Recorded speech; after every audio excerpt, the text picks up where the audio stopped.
Alors, bonjour à toutes et à tous. C'est un vrai plaisir d'être parmi vous ici aujourd'hui. Ali, Jean-Guy, bienvenue. Thank you very much for joining us for this morning fireside chat. Thank you. I've got two great leaders here with me, and we've got quite a bit of content to go through, so I say we jump right into it. We're all navigating a tremendous amount of uncertainty these days, and you have been in your industry for quite some time and navigated other periods of market turbulence, other macroeconomic challenges.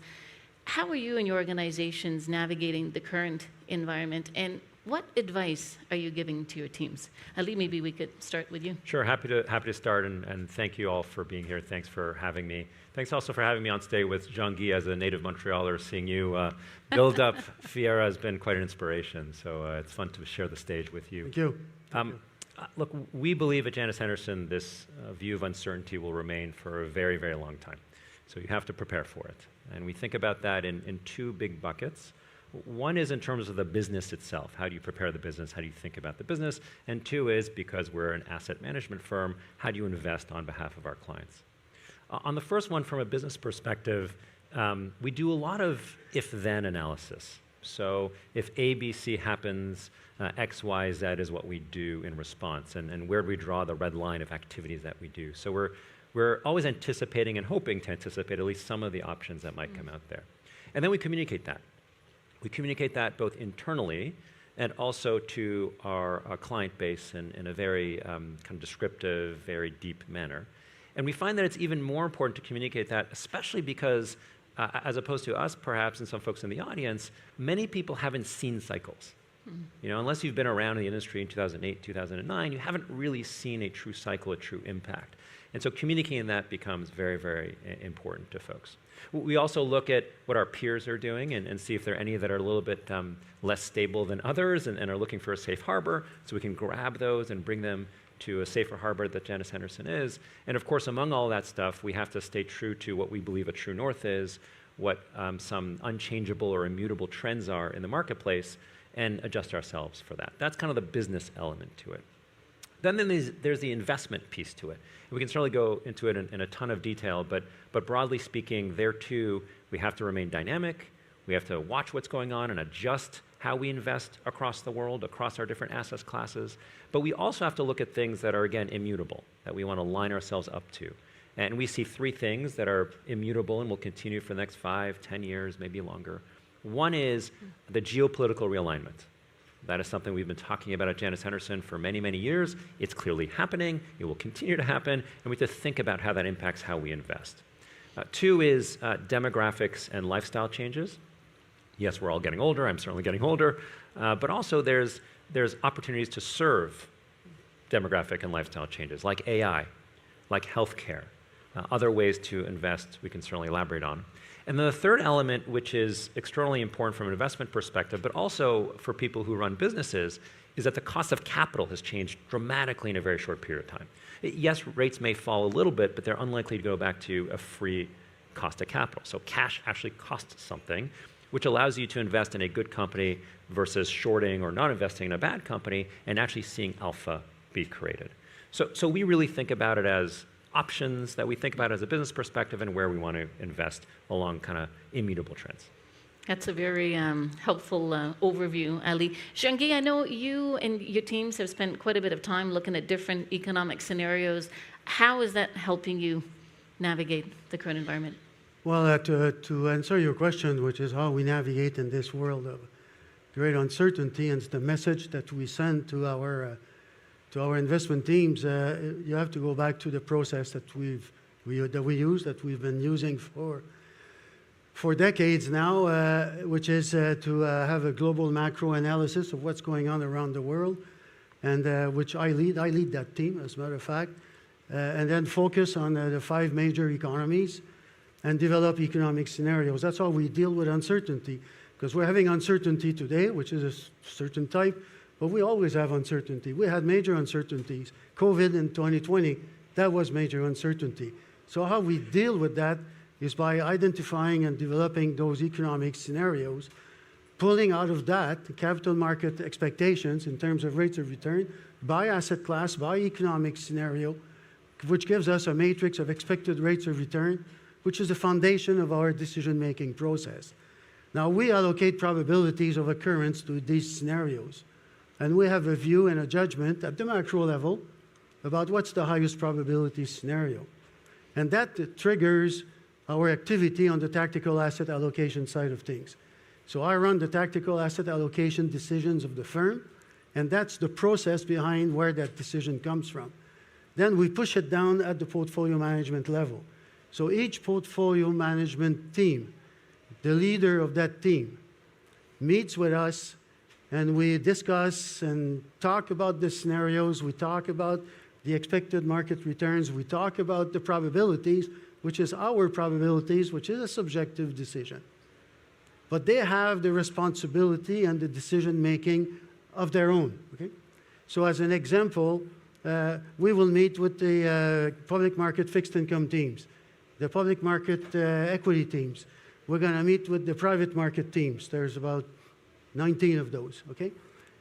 But at the end, after being exposed to our view and our opinions and our research, they assume the responsibility of what the macro environment that we describe and that we deal with impacts their decision-making process.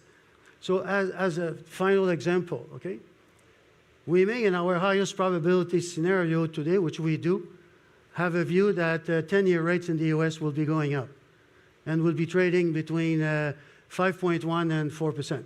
Okay? Now, the lead manager of our Canadian fixed income team can have a different view and manages the duration curve differently. Okay?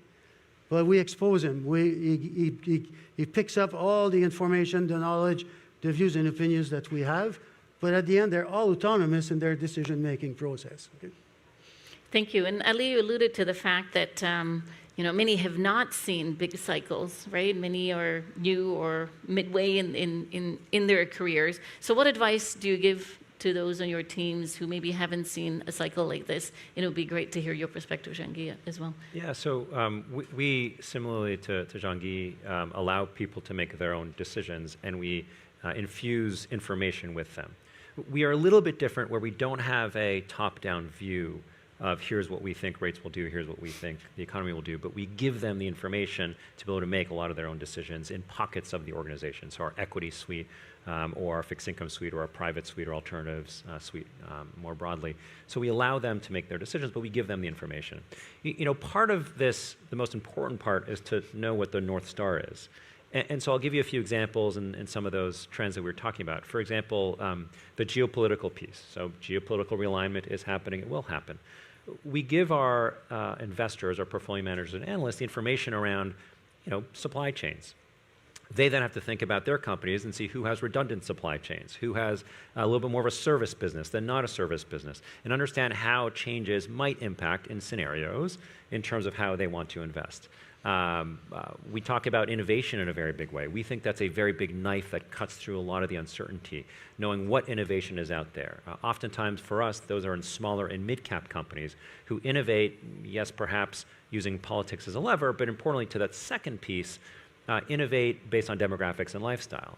We believe the healthcare sector here in Canada very much, in Quebec for sure, we see a lot of opportunity to invest in the healthcare sector because it's a confluence of demographics and aging, but also technology coming into bear. So we're very, very heavy in biotech, for example, where you can actually predict if you do the underlying research, which 350 people at Janus Henderson do all day long. We're 350 investors. That's all they do. They can figure out the goods and the bads on the biotech side of things. And then from a cost of capital perspective, the last theme that we think of, and we agree the cost of capital will be higher for quite some time. It may vacillate, but it'll be higher. There are a couple elements that come out of that. One is fixed income has become relevant again. Fixed income, until just recently, was not relevant. It did not provide diversification. It did not provide yield. Now it's much more relevant. And we're seeing significant opportunities to invest in fixed income areas. We particularly prefer the securitized area of things, both public and private, so asset-backed in some sense, both in the private and public markets. But we do find significant interest outside the US as well in terms of fixed income. We believe the emerging market debt opportunities, particularly on the sovereign hard currency side, are quite exciting. That's a very fast-growing piece of our business. We do believe as well in Australia. I agree with Minister Champagne that the Canadian market is quite also has really interesting innovation to back from a private credit and a public credit perspective. But importantly, on the cost of capital going up, one of the most profound changes is what we were talking about before and that you mentioned. You know, for 12, 15 years maybe, there was no cost of capital. And so a good company and a bad company will perform exactly the same. And again, that's not how Janus Henderson operates. That's not how Fiera operates. We're not passive shops. We don't create beta, we create alpha. And so for us, having a cost of capital that will differentiate the wheat from the chaff, as they say, or a good from a bad company, is actually quite beneficial because it allows opportunities. It allows you to look at companies and say, that's overvalued, I'm actually going to go short that, or that's overvalued and now has come down, and now we see that as an opportunity. And so really understanding the fundamentals of the business is something that Janus Henderson focuses on. And I guess the last piece of your answer, what we tell our analysts and portfolio managers, it's a mantra that we have, is to know the companies you invest in better than the people who work at those companies.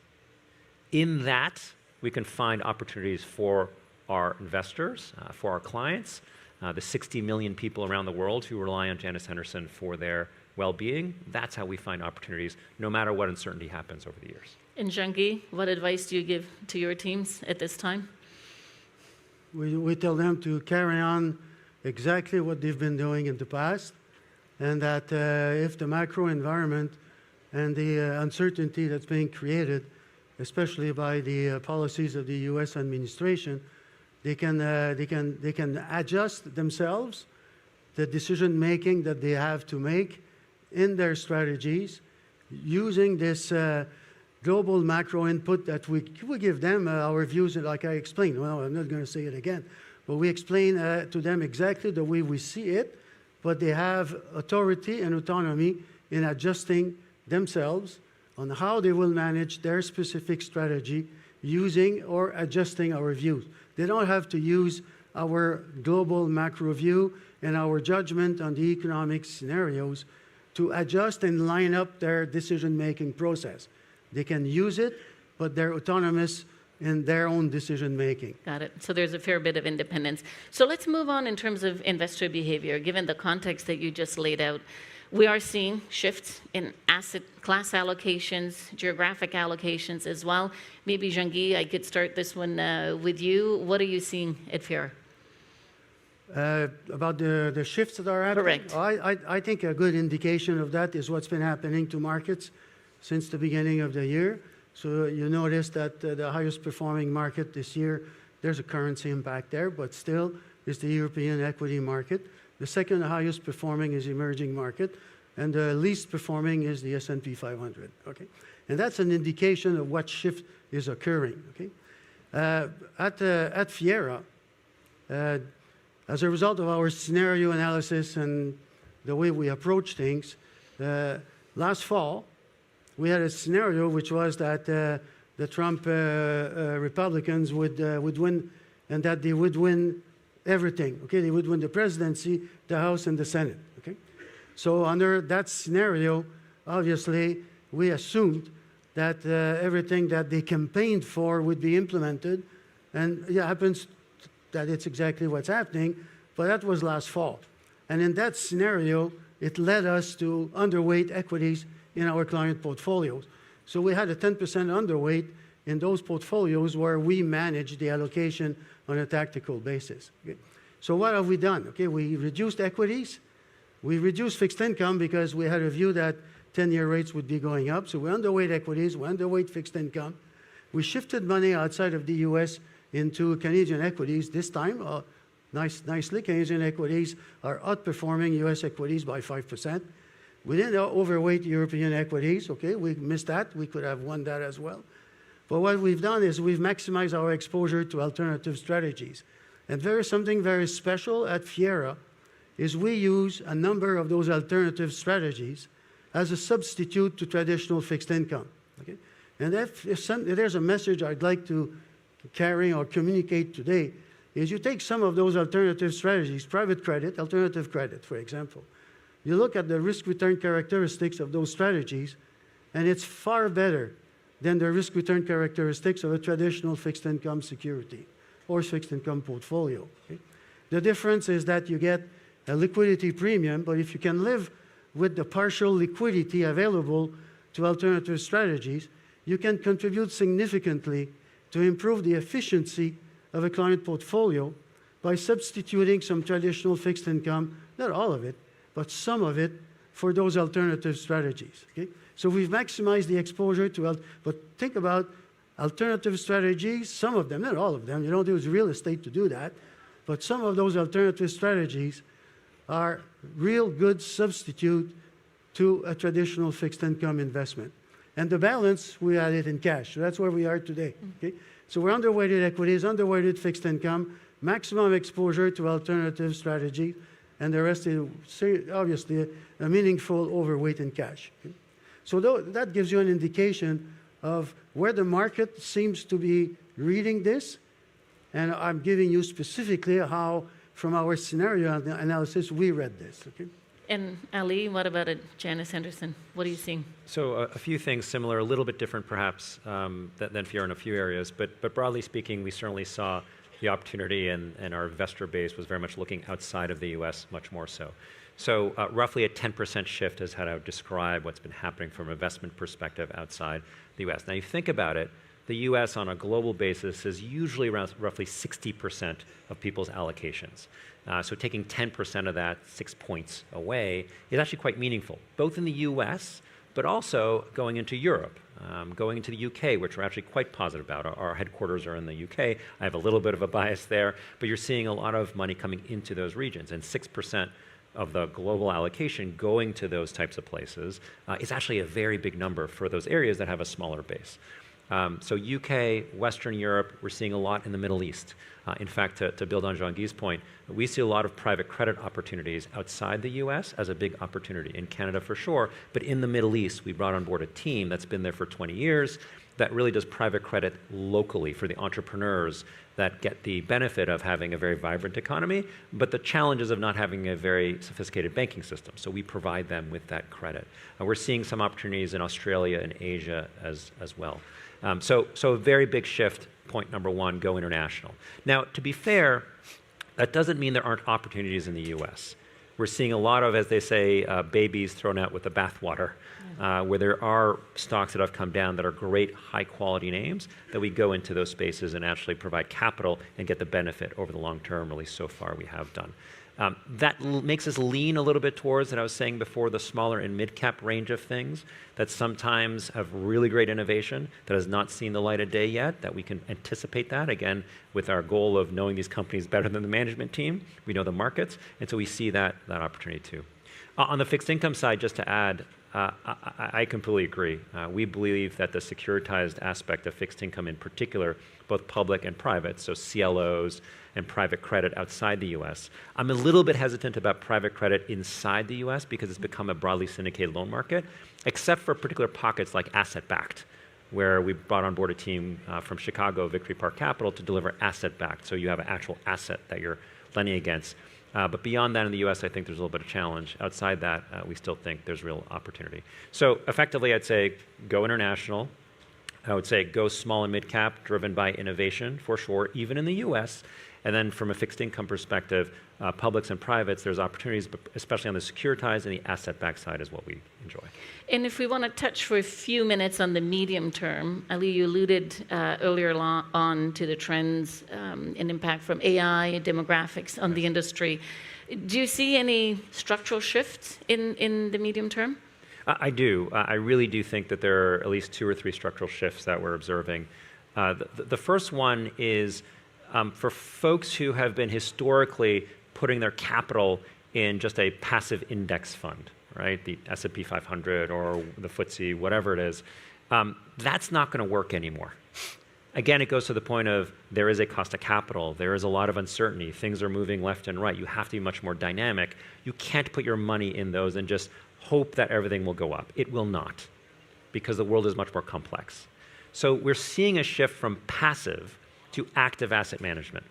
We started to see that, I guess, probably 3 or 4 years ago, where some of our most sophisticated clients, so think of the big sovereign wealth funds in Asia, in the Middle East, some of the big pensions here, shifting away from passive to active because they recognize that the tide will not lift all boats on the passive side. So that's one big theme that we're seeing without a doubt. The second element to that, and it doesn't apply to Fiera or to Janus Henderson, but it does apply to some other asset management firms out there. If you've forgotten how to be active, if you're just an index hugger, as they call it, somebody who just basically follows the index, you're not going to be successful. And those firms in particular are having a lot of trouble raising assets. We are growing. We're the fastest growing large public asset manager around because we've stuck to our guns, done the same things we used to do for a very long time. We're 91 years old as a firm. We do fundamental work. And that active to passive shift has basically drawn into the active world for sure. I think that's led to consolidation in the space. There will continue to be, in our minds, consolidation in the space, whether it be just acquiring firms, and we're on the prowl to do that. We think we are a very good safe harbor for many, many companies out there, but also in terms of partnerships. So we just, for example, did a partnership with a great and very large insurance company in the US called Guardian Life. They gave us $45 billion of assets to manage for them, which is a very, very meaningful partnership. But more so, it's not just managing the assets, it's building insurance tools for the future, for Guardian Life, but also for other insurance companies. So it's really a melding of strategies, a melding of companies. I think those types of partnerships will also be part of this consolidation play in the industry. Well, that's great. And Jean-Guy, I know for Fiera, inorganic growth has been very important to get to where the organization is today, in addition to organic growth.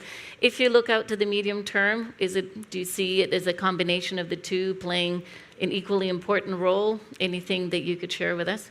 No, not equal. We've built the firm on a large number of acquisitions along the way.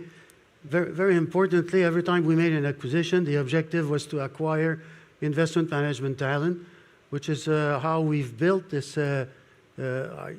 Obviously, I'm going to promote ourselves, but we've built this exceptional investment platform over the last 22 years.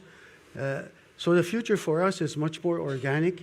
Our job is to construct efficient portfolios, and the most efficient portfolio we can come up with for clients based on their objectives.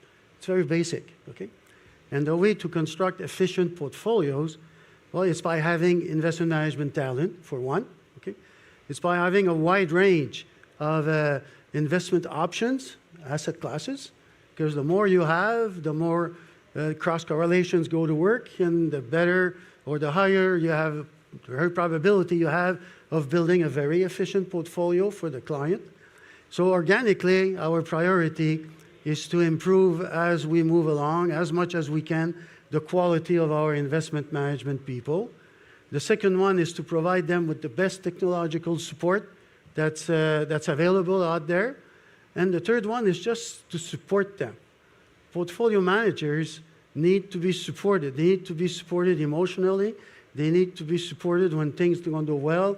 They need to feel that they're not isolated. Okay, so we spend a lot of time, I spend a lot of time having breakfast and luncheons and having conversations, inviting some of them to dinner at home with their wives in order to make them feel that they're part of a group and they're not alone.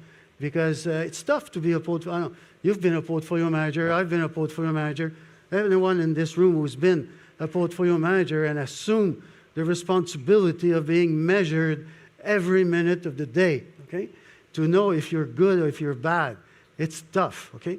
So you need support, and that to us is very important organically to support our people. Finally, there's always room for a strategic development, which is obviously an acquisition, but if we were to do that, it would be strictly for the purpose of bringing on board additional investment management talent that we don't have. Well, thank you for touching on the importance of talent, of course. My final question to both of you was really around your leadership talent.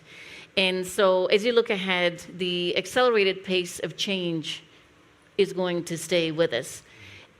What is it that you're spending time on with your leadership these days? Is there anything particular? Many leaders here with us in the audience today. Is there anything that you'd like to highlight? Ali? Well, I'm happy to start. To us, the most important thing as a firm is to know what we are, and also what we are not. And exactly to Jean-Guy's point about this, for us, we believe in the scale of scope of options that we offer our clients. But the question really is, why? And so we go very, very carefully in terms of our mission, our value, our purpose. Our mission is effectively, what we do. Our values are how we behave. But we're spending a lot of time in particular on our purpose statement. So our purpose statement at Janus Henderson is investing in a brighter future together. And each of those sets of words means something. By the way, they were crowdsourced as the organization, not come from some consulting study or from the board or something. It was crowdsourced because we are investors, so we're investing. That's what we do. It's a responsibility we all take at the firm. We are investors. We do that together as a firm, sharing ideas. Information is something that is a value within this industry. So we do together as a firm, but also together with our clients, because we want to deliver for them and their brighter futures, which is the middle part to it. So we spend a lot of time in our true north, a lot of time on why we exist, which to us is the purpose, and that drives us and delivers us through locking arms in the same direction, particularly during times of uncertainty where portfolio managers feel a little bit alone. They feel that responsibility and they feel that importance of everything that we're doing together as a firm to deliver brighter futures for these 60 million people around the world that rely on Janus Henderson. Jean-Guy? Well, quickly, there's 1 minute, 48 seconds left, so I'll just tell you what I think leadership is all about. I think it's primarily 5 characteristics. One is vision. The other one is empathy. The most important one to me is empathy. Okay. Third one is trust. The fourth one is courage of making decisions. And the fifth one, don't tell me, I'll forget it, but the fifth one is being reliable. It's being ethical and reliable and to stand up to your values. Okay. You take each one of those characteristics and you think about everyone is a finger in your hand. Okay. So every finger and everyone, some people may have 1 or 2 of those. Okay. But when you have somebody who has the 5 of them and you put them together, think about every finger of your hand independently and think about the 5 fingers being together on your wrist, what that means, okay? So that's what leadership is all about. And when you can have people that bring together those 5 characteristics and you have them all put together, that's very powerful. And that's the trick, okay? And that's how we sort of encourage, we manage people, we grow people into developing. And, some of those characteristics you have, and some of them you can grow. But if they have it and some of them they don't have it, we will help them grow them in order to be able to put them all together and be strong leaders. Okay? That's how we work at it. Okay? Well, Jean-Guy, Ali, thank you so much for joining us this morning and for all your insights. Ladies and gentlemen, thank you. Thank you, merci. Nice job. Thank you. Good job.